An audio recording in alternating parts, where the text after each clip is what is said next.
Welcome everybody back to the Sweet Spot. Today I'm so pleased to have a wonderful guest on whose name is Amy B Scher.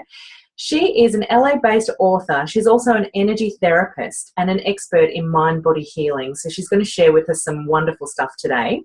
She's also written a book, How to Heal Yourself When No One Else Can, as she's had a remarkable journey with Lyme disease. And she asked the important question, why do some people heal when others don't?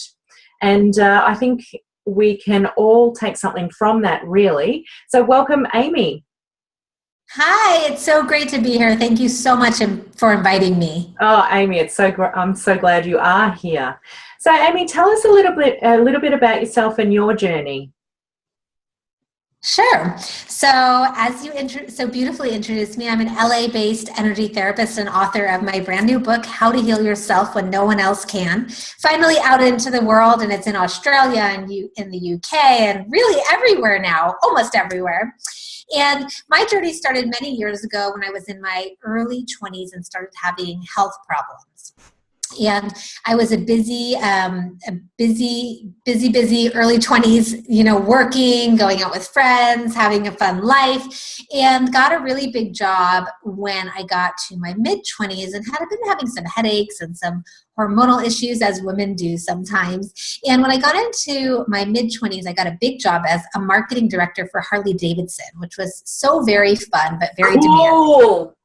It was very cool. I think my job now is the coolest job ever, but that was the second, the runner-up. So, I kind of ignored some little things going on. I went to the doctor here and there, but, many doctors would just say, oh, it's normal, it's hormonal or whatever it is.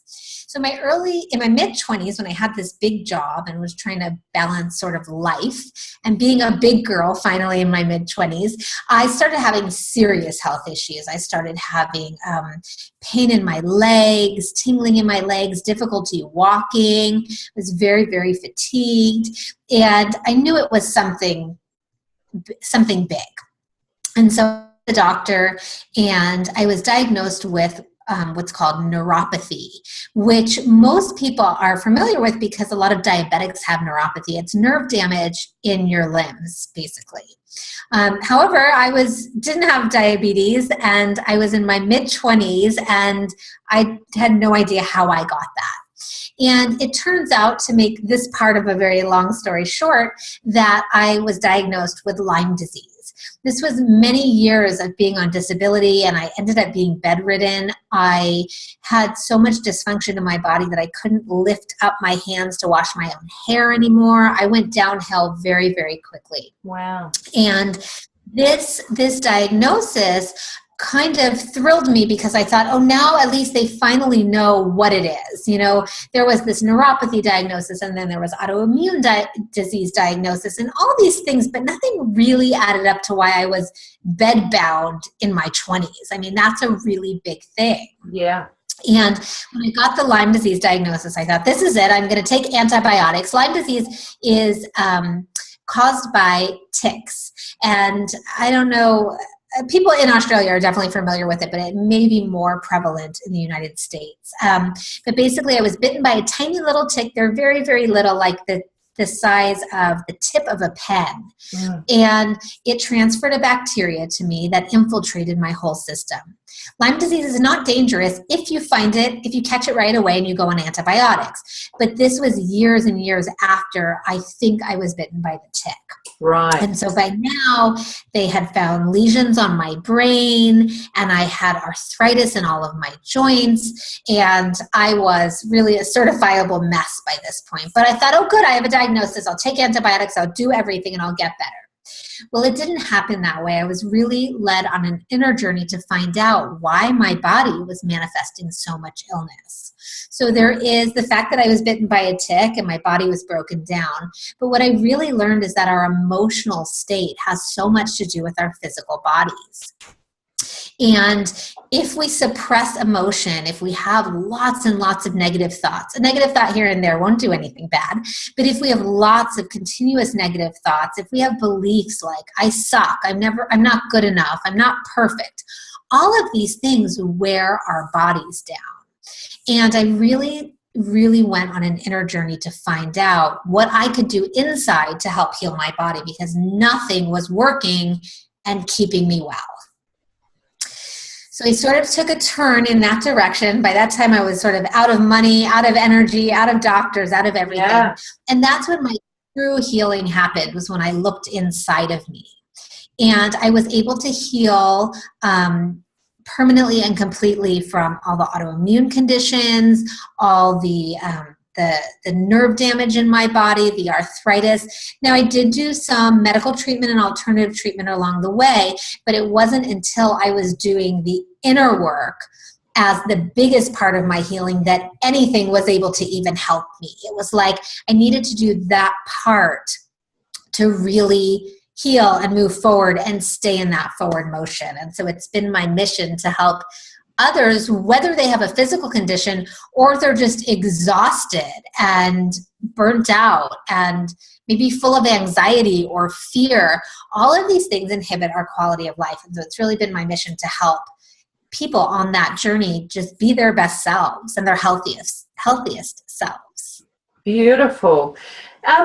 Amy, what was it that you did to look inward and to heal? Like, what sorts of things were you doing? Like, what does that mean? Sure, that's a really good question. Inward? Yeah, no, that's a really great question. So the first thing I did was take a really, really honest look at myself, which was a little bit scary. Yeah. Because many people who have a physical illness, and I was like this too, just went, oh, well, I got this physical thing, this tick bit me, or this whatever happened, and that's what happened. But when I started to realize that I could have contributed, it didn't mean it was my fault, but I was a contributor to this sort of environment that illness was thriving in, it really opened up so much healing to me. And so I looked at myself and I looked at what parts of my life were not working for me and what was going on in my mind and my emotional state, which was not working for me. So some examples, just so you have sort of concrete examples, I'm sure people will relate to these, but I was fearful about everything. I was fearful about germs. I was fearful that I was going to get hurt. I was fearful that, I would get to the airport too late and miss a flight. I was just living in a state of sort of anxiety. Yeah. And when I work now with moms, I would say that is the biggest thing that I see. They're so wound up all the time, and that's so hard on the nervous system, the immune system, not to mention your heart and soul that just cannot have any fun and be light if you're constantly worried about everything and constantly taking life so seriously. And so that was one of the things. It's so important. So one thing was fear. The second thing that I think was really important, and this is a derivative of fear, is the fear of being who I really was. The fear of expressing myself, the fear that people would judge me, the fear that they wouldn't like what I was doing. I was a people pleaser to the core. I did not like anybody to be upset anytime. Yes. Yep. And again, I see this with moms too. They don't want their kids to be upset. They don't want their spouse to be upset. They don't want work to be upset. And part of having a happy life is learning that sometimes people won't like everything you do and being okay with it anyway. And while I wasn't a mom when I was going through all of this, I still had to realize that the people around me might not always be happy and I might not always be perfect. And when I released that fear, there was so much healing to happen in my body. Yeah. And so what sorts of things did you do to release that fear, Amy? So I use several different techniques and I've written them all out in my book, but several of them, it's all in there. That was the first time I ever wrote directions for everything I ever learned and went through. So I wanted everybody to have it. So I used a technique called EFT, or Emotional Freedom Technique, which involves tapping on certain acupressure points on the body while you're talking about the thing that's upsetting you. So for instance, fear. I really went back and I looked at times in my life where I experienced fear, where my body could still be holding on to it. Our bodies hold on to old memories and they can get triggered very, very easily. So when my clients say to me, I got so scared, or I got so panicked, or I got so angry, or I got so whatever, and nothing even set me off, I always say, something set you off. Someone made you fearful that you were going to be judged, or something triggers us. And so it was really for me going back in my life and looking at those triggers and releasing them with emotional freedom technique. And, this is just tapping on the body and talking about these old memories or how we're feeling. I also use some subconscious release techniques because I realized that for me, so much, I wasn't aware of so much of what was stuck. So many beliefs like I have to be perfect to be loved, or I have to be perfect to be worthy.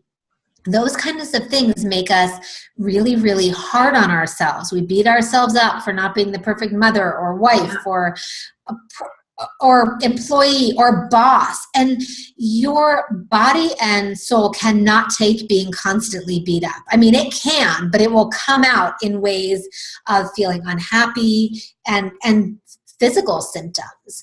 And so I use some subconscious release techniques. One of them that's in my book called The Sweep, where we just repeat certain phrases to help sweep those old beliefs and those old patterns out of our body. And then one, which I'd like to show everybody, that I used all along the way. I teach all of my clients, and I use it every day a million times, is tapping on a gland that's underneath our breastbone. It's right here. So if you find where you would tie a tie on your neck, and you go about an inch below, can you see this okay? Yeah. Do you need me to sit up? Yeah, a little bit higher. Yeah. Okay. This is your thymus gland. Right. And maybe I can stand, actually. There you go. How's that? Good? That's good. This is your thymus gland. Your thymus gland is basically the master gland of your immune system. Right. And so what happens is your thymus gland is a big modulator of stress, of emotional stress. When you're feeling stressed, if you just tap this gland, or if you're feeling angry and you want to thump it with your hands like this, like Tarzan, you can do that. But if you tap this gland, it will actually help you to release stress and give your immune system a boost. It's very, very calming. If you've ever been around somebody who's panicking and they do this, they flutter their chest sort of without even realizing it. Yeah. I believe it's the body trying to draw our attention to balance the thymus gland. Right. And so this is something I all the time, and it's the basis of one of my favorite techniques in my book. It's more complex than just tapping, but this works perfectly fine for if you're stressed, if you feel yourself getting into a downward spiral. And this one I teach kids too, because they can all use their fist. And I always say, tap it out if they feel angry or sad. This will help move the emotion out of the body so it doesn't get stuck, which is often what happens. Yeah, right. It feels good, right? It does. I can also see that it would be good for for clearing anything on the lungs too. Absolutely, and our thyroid gland is in the throat, and the thyroid gland is all about not expressing ourselves, not speaking up for ourselves, and as women, we can tend to be more afraid than men to speak up for ourselves and to feel like our opinions matter. Yep. And, sometimes we have beliefs that we wouldn't be worth listening to, or we don't know what we're talking about, or whatever it may be. And so clearing this energy causes sort of a percussion effect where it really clears all of this area. So very, very important. I think sometimes as well, we are always the peacemakers, aren't we, as women? So we don't say what is there. So true. We don't want to upset anybody, which is a good quality that we like everybody to be happy, and that's probably why we're such good negotiators with kids and with at work. We make deals all the time. But what happens is when we don't express our true emotion, it gets stuck in our body, and that is just, I always say, no emotion is negative until it gets stuck. So being angry isn't negative. Being sad isn't negative. Whatever you're feeling at that time, the best thing to do is feel it, tap the thymus gland, and just let it move out so you're not stuck with it the rest of your life. Yeah.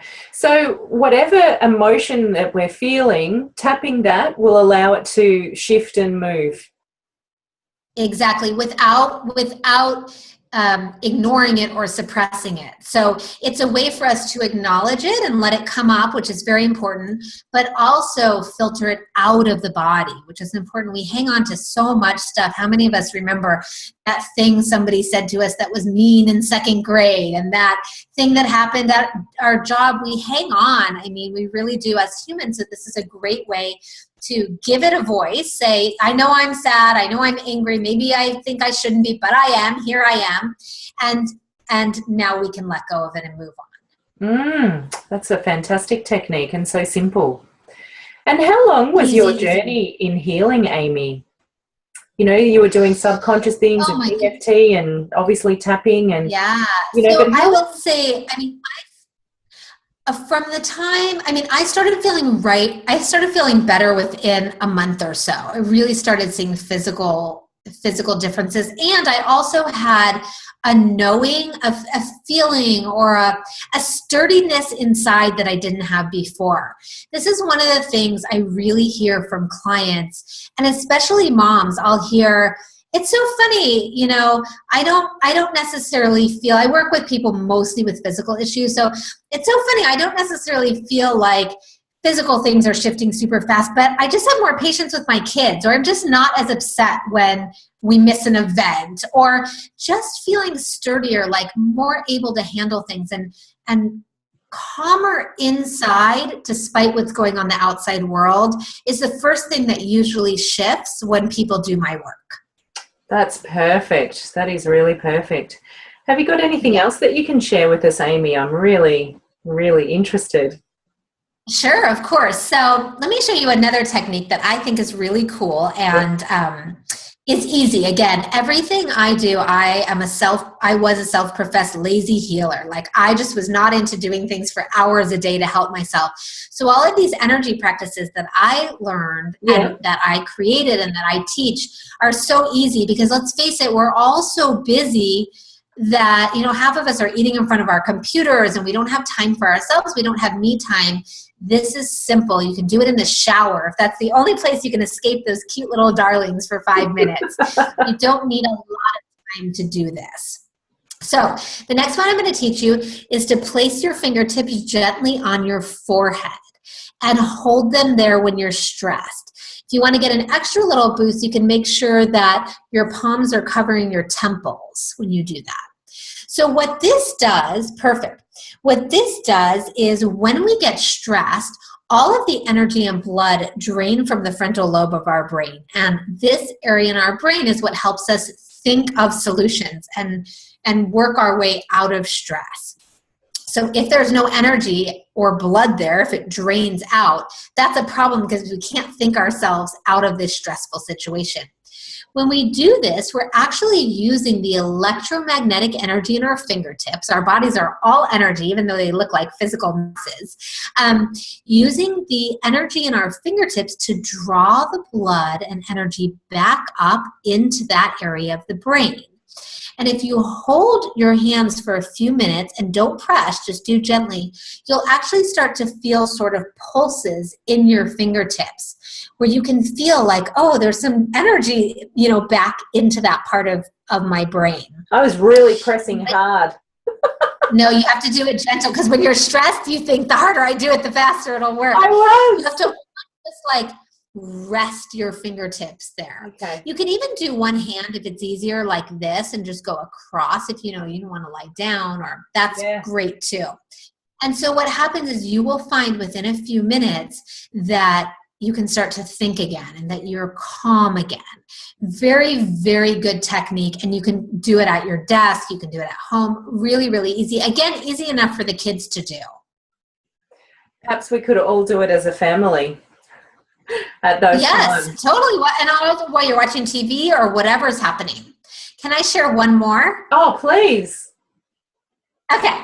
So one more, which the kids really, really love, is getting outside and putting your feet on the ground. This is called grounding. And in the last years, there's been a lot of scientific research to show that when we connect to the Earth's energies, we use the Earth's natural energies and rhythm to balance our own bodies. boundaries. So what you do is you take your shoes and socks off, you go outside and you stand in the grass, the dirt, the mud if you want to, the sand, or unsealed concrete, which means that there's no shiny stuff on the concrete. It looks porous.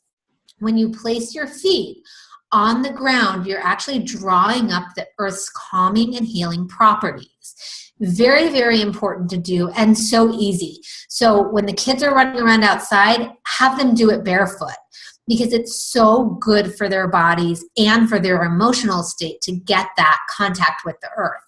And while you're watching the kids play outside, take your shoes and socks off and put your feet on the ground. Very calming and centering and healing for physical illness as well. And easy, easy, easy. And nothing else. Like, you don't have to think about energy or anything. It's just the sheer fact of connecting with earth. Exactly. It's that easy, but we've gotten so far away from it. We're around electronics all the time. We're so far from the earth's energy that it doesn't actually take that much to help us bring our body to a calm state, because we do it so infrequently. We don't need to concentrate on anything. Our bodies are just like, oh, thank you. And you know, additionally, and I wrote this in my book too, if you want an extra thing while you're sitting outside, if you want to sit up against a tree and put your spine up against the tree, the energy will draw up through your body much easier. And so that just gives you an extra little boost from the earth. And all of these things are free and they're easy, and they're things that you can do without going anywhere, which is really important. Yeah, that's right. I remember years ago, I used to work in the city, but I worked across the road from a park. And every day that was sunny, I would always go and sit out in the park rather than go to a cafe, and, you know, it really broke the day and made the whole day, you know, feel pleasant. Yeah, it does. And we forget, we get so into our zone in our office, and then we get into the car, at least here in LA, we get into the car and then we stay there for a very long time. Then we go into our homes. I mean, we really forget how important fresh air is, and connecting with the earth and nature can just shift everything. For kids too, how many parents know that taking a crying baby outside works like nothing else, right? It's that energy of the earth. Yeah. Very important. Especially these days with the kids, you know, being quite obsessed with their electronics. You know, I have younger children, and I just go, it's time to get outside and don't come back. Yeah. And electronics really throw off our energy system. It's really hard for our energy system to constantly process these frequencies or these waves. And so the more you can get away from that, get outside and reconnect, the better the body can deal with it. A lot of people have, serious reactions that they sometimes don't realize when they're around electronics, like headaches or severe fatigue. Now, some people, it doesn't bother them at all. But what I'm saying is that the more grounded and healthy our body is, the easier it is for our body to process those electronic energies. Yeah, that's great. Great advice. And Amy, these days, obviously you've gone through a lot of healing. These days, do you have certain fundamental things that you do each day? Yes, so I always do the thymus tapping because that makes such a difference. I definitely get my grounding in each day. Yeah. I also make sure that I don't suppress or ignore any emotions. I always have time for my emotions. Even if I'm out at a meeting and I'm feeling something and I go in the bathroom stall and do this just to take a minute. If I learned anything, it is that suppressing emotion, suppressing yourself, any suppression is very, very dangerous, not only to your health, but your happiness in general. And so I'm really careful never to go, oh, I shouldn't be angry, or I shouldn't be this, or I shouldn't be that, or I'll deal with that later. Nope, there's none of that. Like, no time like the present to deal with it, because I know that it will get stuck in my body and manifest. So I'm very, very good at being present with my emotions. And I learned it doesn't kill you to cry. It doesn't kill you to be mad at your boss. None of that. It's all okay. You can survive anyway. So I make sure to just really honor my emotions, and I make sure to teach all my clients that the world will not fall apart if people are upset with you, if you're 5 minutes late to a meeting because you are tending to yourself. It's just the most important thing ever. That is so great, the tending to yourself. Because I think most of us, I know I certainly do, I worry about my deadlines and I forget myself completely. Completely. Yes. And the cool thing is that when we remember that we really are in control of so much of our lives, I tell clients that I don't want you to be in control. I want you to feel in control, because trying to control everything isn't good either. But feeling in control means feeling safe no matter what, feeling like you can handle things no matter what. And so when we realize that if we miss a deadline, we'll push it a week. If we miss something, if we miss a friend's party, maybe we needed that 2 hours at home more. These things really catch up to us, just going and going and going and trying to make everybody happy. And then we end up miserable. That doesn't actually do anybody else a service. No. And one of the ways that I think we can do this, I know not having enough time is a really, really big stressor for so many people. Yes. And so one of the things that I really make sure to do, as hard as it sometimes is to do everything that I can slowly, because so much of why we feel stressed is because we're rushing around. Sometimes I'll realize that I'm rushing around for no good reason. Like, why am I running to the bathroom at the speed of light? Like, what, you know what I mean? I'm moving my body to match my stress level.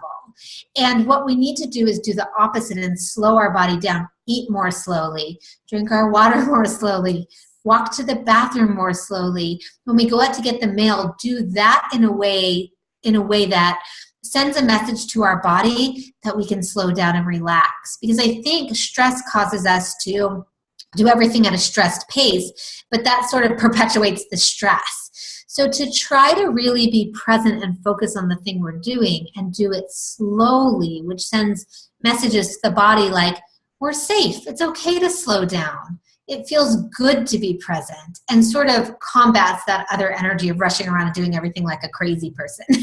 Yeah. Just as you were saying that, Amy, I noticed that I took in a really nice, deep, slow breath. Yes. Very important. Very, very important. So just being aware of, sometimes we stress ourselves out because we're running around for no good reason. You know what I mean? We're doing everything fast when it's like, you know what, does that 3 seconds really matter? Do I need to get it done that much faster? Or even while sitting here in my chair, so I'm not rushing, I'm clearly sitting here in my chair, but there's thoughts, there's thoughts. Yeah. And physically that stress is still there. So I just noticed it, in you talking and in you reminding me just to slow down. Yeah. There's nowhere to go. I'm right here with you and with everybody. Yeah. I'm sitting down. Take it easy. Yep, it's so true. And you'll see, if you become aware of how fast you move physically, one of the ways to shift, the crazy mental stuff that goes on where we can't stop thinking, is to control our body in such a way where that slows down. Because your thoughts and your thoughts and your physical self are so connected, that it's often easier to slow down our physical body to signal to our brain that it can slow down rather than go the other way. It's hard. It can be hard to control our thoughts. So when you find it hard to calm yourself down mentally, try just slowing your body down. Try forcing yourself to walk more slowly from your office to the bathroom. Try to get in bed more slowly when you go to bed at night. Try to drink that water more slowly. That calms your body down, which then sends a signal to your brain that it's safe to relax your brain as well. So try to work a little bit backwards. Right. And if you do that exercise, you'll see how fast you move all the time. I can imagine. I'm going to definitely take that on, because even, as I say, just sitting here, I feel remarkably different thinking to go slow.